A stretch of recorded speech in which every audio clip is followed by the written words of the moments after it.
Welcome to the Smart Garden. Feels like it's been a little while since I've been out here, and I think that's because the seasons have turned on us now. I'm here with our raised round bed. This is the largest size. It's 50 inches across, holds a great volume of soil, and one wonderful thing about this container is that it will take you through all 4 seasons of gardening. In the summer, we had our 3 sisters planted here. That's the traditional Native American crop combination of corn, beans, and squash that was very important to early indigenous diets.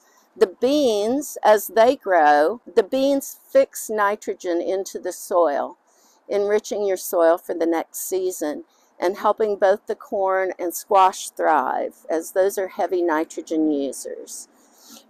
Fall passed. Thanksgiving came and went, and it was time to move into the winter gardening season. We now have winter greens and our small white onions planted that should go, depending on the weather, we may be able to get this right up through until our spring planting in March. So when we took out our 3 sisters, loosened and cleaned the soil, added some nutrients, and planted this bronze mini romaine lettuce. These are such pretty and tender leaves that we can harvest throughout the next couple of months. We haven't gotten a heavy frost yet here. We're in Oklahoma City, world headquarters for Smart Pots, and we expected an earliest frost date for us was November 4th. We've had some light kind of frost on the pumpkin days, but we're still having balmy 60 and 70 degree days pretty faithfully.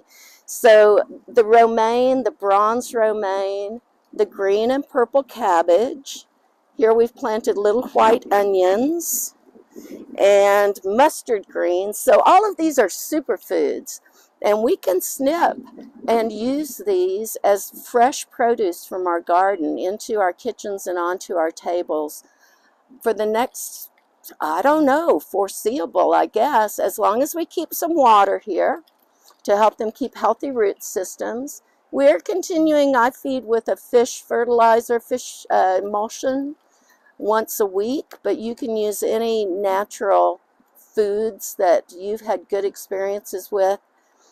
And then if we get some cold nights, we can throw a blanket over this and weigh it down on the edges and probably keep this going.